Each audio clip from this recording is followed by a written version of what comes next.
বন্ধুরা, আশা করি তোমরা সবাই ভালো আছো। তোমার চ্যানেলে তোমাদের সবাইকে স্বাগতম। তো আজ আমরা এই মুহূর্তে যে বিষয় নিয়ে আলোচনা করেছি, মাধ্যমিক 2025 ছাত্রছাত্রীদের জন্য ভূগোলের একটা সম্পূর্ণ প্রশ্ন এবং তার উত্তর। তোমরা সবাই জানো যে টেস্ট পরীক্ষা চলছে এবং এই মুহূর্তে একটা টেস্ট পরীক্ষার প্রশ্ন তোমাদের সামনে শেয়ার করছি মাধ্যমিক ভূগোলের। তো স্বাভাবিকভাবে প্রশ্নটা খুবই স্ট্যান্ডার্ড এবং খুব স্ট্যান্ডার্ড প্রশ্ন হয়েছে, যে কারণে ভাবলাম যে প্রশ্নটা তোমাদের সামনে একটু শেয়ার করি, তাহলে প্রশ্ন কেমন আসছে সেটাও তোমরা বুঝতে পারবে। তার সঙ্গে কিছু ইম্পর্টেন্ট প্রশ্ন নিয়ে আমরা আলোচনা করব এবং ব্রড টাইপের কোশ্চেনগুলোও কেমন এসেছে সেটাও তোমরা বুঝতে পারবে।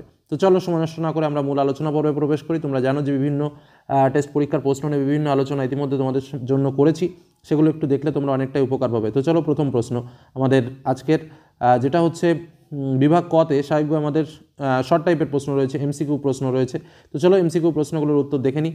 অবরোহণ ও আরোহণের মিলিত ফল কি? নগ্নিভবন, পর্যায়ন, ক্ষয়ীভবন নাকি আবহবিকার? তো এক্ষেত্রে উত্তরটা কী হবে তোমরা সবাই জানো, উত্তরটা হচ্ছে পর্যায়ন। দ্বিতীয় প্রশ্ন, বায়ুপ্রবাহের দ্বারা ভূপৃষ্ঠে আঁচড় কাটার মতো দাগ পড়ে কোন প্রক্রিয়ায়? অবঘর্ষ, ঘর্ষণ, অপসারণ নাকি অধিগ্রহণ প্রক্রিয়ায়? উত্তরটা হচ্ছে অবঘর্ষ প্রক্রিয়ায় ভূপৃষ্ঠে আঁচড় কাটার মতো দাগ পড়ে।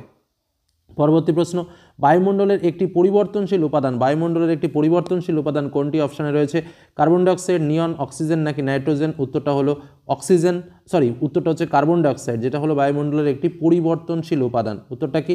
Carbon dioxide. পরবর্তী প্রশ্ন আমরা চলে আসি, দিনের বেলায় প্রবাহিত হয়, এটা কিন্তু খুবই সহজ প্রশ্ন, ক্যাটাবেটিক বায়ু, পার্বত্য বায়ু, স্থলবায়ু নাকি উপত্যকা বায়ু? দিনের বেলা প্রবাহিত হয় হচ্ছে উপত্যকা বায়ু।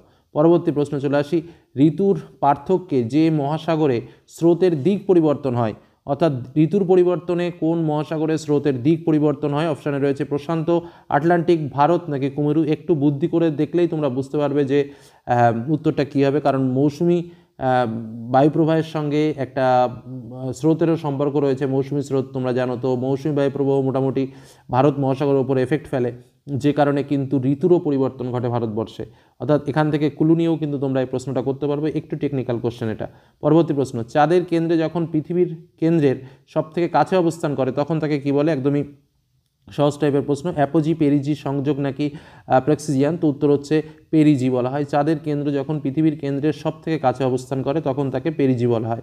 ফ্লাই অ্যাশ ব্যবহার করা হয় ইট তৈরিতে, কাগজ তৈরিতে, সার তৈরিতে, পোশাক তৈরিতে। ফ্লাই অ্যাশ ব্যবহার করা হয়, কারণ ফ্লাই অ্যাশটা কী আমরা সবাই জানি, কিন্তু ফ্লাই অ্যাশ শিল্পজাত বজ্রপদার্থ বা ভাসমান, কিন্তু এই ফ্লাই অ্যাশটাও কিন্তু ব্যবহার করা হয়, সেটা কিন্তু ইট তৈরিতে ফ্লাই অ্যাশ ব্যবহার করা হয়। একটু টেকনিক্যালি কোশ্চেন কিন্তু এখানে রয়েছে।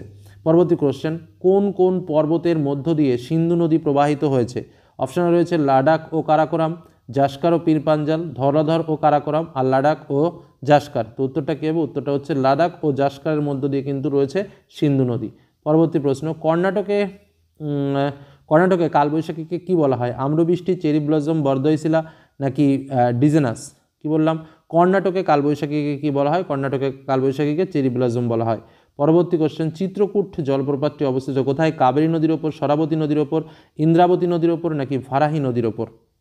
আবার বলছি প্রশ্নটা, চিত্রকূট জলপ্রপাত কোন নদীর ওপরে? চিত্রকূট জলপ্রপাতটা কোন নদীর ওপর অবস্থিত? তো স্বাভাবিকভাবে এই প্রশ্নের উত্তরটা আমি তোমাদের বলবো না, তোমাদের জন্য অপশান রাখলাম, তোমরা কমেন্টে এই উত্তরটা দেবে। পরবর্তী প্রশ্নে চলে আসি, ভারতের কেন্দ্রীয় কৃষি গবেষণা কেন্দ্র অবস্থিত কোথায়? দেরাদুনে, নাগপুরে, কানপুরে নাকি পুসাতে? তো উত্তরটা হবে কোথায়? পুসাতে, কেন্দ্রীয় কৃষি গবেষণাগার। পরবর্তী কোশ্চেন, আউটসোর্সিং যে শব্দটি যে শিল্পের সঙ্গে সম্পর্কযুক্ত, আউটসোর্সিং শব্দটি কোন শিল্পের সঙ্গে সম্পর্কযুক্ত? পূর্ত শিল্প, তথ্য প্রযুক্তি শিল্প, পেট্রোরসায়ন শিল্প নাকি মোটর গাড়ি নির্মাণ শিল্প? তো একদমই সহজ প্রশ্ন এবং সহজ উত্তর, উত্তর হচ্ছে তথ্য প্রযুক্তি শিল্প। ভারতের কোন রাজ্যে ঋণাত্মক জনসংখ্যা বৃদ্ধি লক্ষ্য করা যায়? ঋণাত্মক জনসংখ্যা বৃদ্ধি, ঠিক আছে, সিকিম, মণিপুর, মিজোরাম নাকি নাগাল্যান্ড? উত্তর হচ্ছে নাগাল্যান্ড, যেখানে কিন্তু ভারতের ঋণাত্মক জনসংখ্যা বৃদ্ধি লক্ষ্য করা যায়। ভালো টেকনিক্যালি কোশ্চেনগুলো হয়েছে, যে এমসিকিউ কোশ্চেন যে খুব একটা সহজ সেরকমও বলবো না, কিন্তু ভালো প্রশ্ন। পরবর্তী প্রশ্ন, উপগ্রহ চিত্রে তুষারাবৃত অঞ্চল দেখানো হয় কোন বর্ণের? ধূসর বর্ণের। প্রশ্নটা দেখো, তুষারাবৃত অঞ্চল, ঠিক আছে, ধূসর বর্ণের, লাল বর্ণের, সাদা বর্ণের নাকি হলুদ বর্ণের? তো স্বাভাবিকভাবে বরফাবৃত অঞ্চল সাদা বর্ণের দেখানো হয়। পরবর্তীতে চলে আসি এমসিকিউ ও এসএকিউ, এমসিকিউ হলো, এবার আমাদের রয়েছে সত্য মিথ্যা 6টা। আচ্ছা, মালভূমির প্রান্তদেশে খাড়া ঢালে স্কার্প জলপ্রপাত সৃষ্টি হয়, এটা কিন্তু ঠিক, এটা কিন্তু ঠিক। আচ্ছা, তারপরে চলে আসো, উষ্ণতা বৃদ্ধি পেলে, এটা প্রিন্টিং মিস্টেক, এটা উষ্ণতা হবে, উষ্ণতা বৃদ্ধি পেলে জলীয়বাষ্পের ধারণ ক্ষমতা বৃদ্ধি পায়। উষ্ণতা বৃদ্ধি পেলে জলীয়বাষ্পের ধারণ ক্ষমতা বৃদ্ধি পায়, হ্যাঁ এটাও কিন্তু ঠিক। পরবর্তী কোশ্চেন, সমুদ্র জলে লবণতা বৃদ্ধি পেলে ঘনত্ব বৃদ্ধি পাবে, একদম ঠিক, এটাও ঠিক কথা, লবণতা বৃদ্ধি পেলে ঘনত্ব বৃদ্ধি পাবে। পরবর্তী প্রশ্ন, র্যাডক্লিফ লাইন ভারত ও পাকিস্তানের মধ্য সীমারেখা, এটাও সঠিক কথা। তারপরে হচ্ছে কলকাতা বন্দরের পরিপূরক বন্দর হলো প্যারাদ্বীপ বন্দর। কলকাতা বন্দরের পরিপূরক বন্দর হলদিয়া হয়, প্যারাদ্বীপ বন্দর হবে না, তাহলে এটা কিন্তু ভুল রয়েছে। আচ্ছা, কিরিবুরু লোহা আকরিক খনিটি ঝাড়খণ্ডে অবস্থিত। কিরিবুরু না, ঝাড়খণ্ডে নয়। পরবর্তী কোশ্চেন, রিমোট সেন্সিং চিত্রে ছদ্মরং বা এফসিসি ব্যবহার করা হয়। রিমোট সেন্সিংয়ে হ্যাঁ এফসিসি ব্যবহার করা হয়, ঠিক। পরবর্তীতে শূন্যস্থান পূরণ রয়েছে, দেখো কী কী। শিব বালিয়াড়ির মধ্যবর্তী করিডোরগুলি সাহারায় ড্যাশ নামে পরিচিত। সাহারায় কী নামে পরিচিত? গাসি নামে পরিচিত, গাসি নামে পরিচিত। জলীয় বাষ্প ঘনীভবনকালে ড্যাশ ত্যাগ করে, এটা তো সহজ একদম, লিনতাপ ত্যাগ করে। নদীর মোহনা ড্যাশ আকৃতির হলে বান ডাকা প্রবর হয়, কী হবে? ফানেল আকৃতির হলে, ঠিক আছে। পরবর্তী প্রশ্ন, বায়ুর উপস্থিতিতে জীবাণু দ্বারা জৈব পদার্থের বিশ্লেষণকে ড্যাশ বলে? উত্তর সবাত কম্পোস্টিং বলে। আমি একটু লিখে দিই, সবাত কম্পোস্টিং। তোমরা পড়েছো, অনেকে হয়তো পড়োনি, তাদের জন্য একটুখানি লিখে দিই ছোটো করে, সবাত কম্পোস্টিং বলে, ঠিক আছে। পরবর্তী প্রশ্ন, লাদাখের উত্তর পূর্বাংশের প্রায় সমতল উচ্চভূমিকে ড্যাশ বলা হয়। এটা কিন্তু সম্পূর্ণ একটা নতুন প্রশ্ন। লাদাখের উত্তর পূর্বাংশের প্রায় সমতল উচ্চভূমিকে সোডা বলা হয়। কিছু কিছু নতুন নতুন প্রশ্ন পেলাম এই প্রশ্নটাই, কিন্তু প্রশ্নটা আবার আমার ভালো লেগেছে, মানে একটু কঠিন সহজ মিলেমিশেই কিন্তু প্রশ্নটা রয়েছে। আচ্ছা, তারপরের কোশ্চেনে চলে আসি। কি বলছে? ড্যাশ ও ড্যাশ পর্বতের মাঝ বরাবর নর্মদা নদী প্রবাহিত হয়েছে। এটা তো বিন্ধ্য ও সাতপুরা। কি বললাম?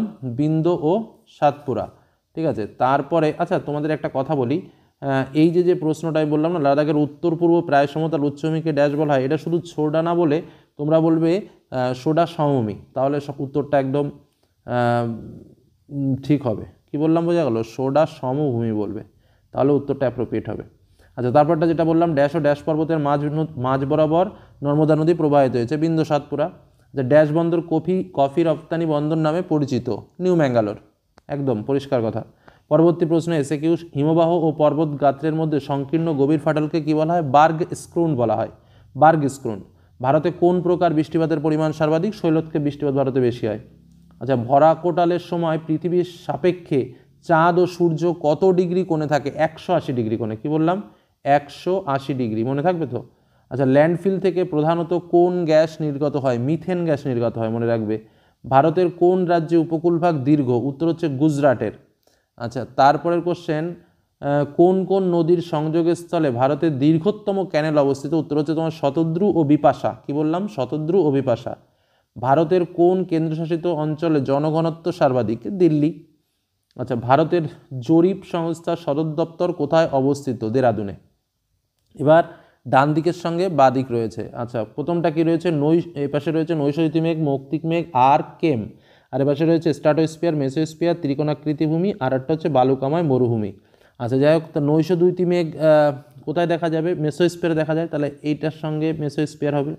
আচ্ছা, মৌক্তিক মেঘ কোথায় দেখা যায়? স্ট্রাটোস্ফিয়ারে দেখা যায়, তাহলে এটার সঙ্গে এটা হবে।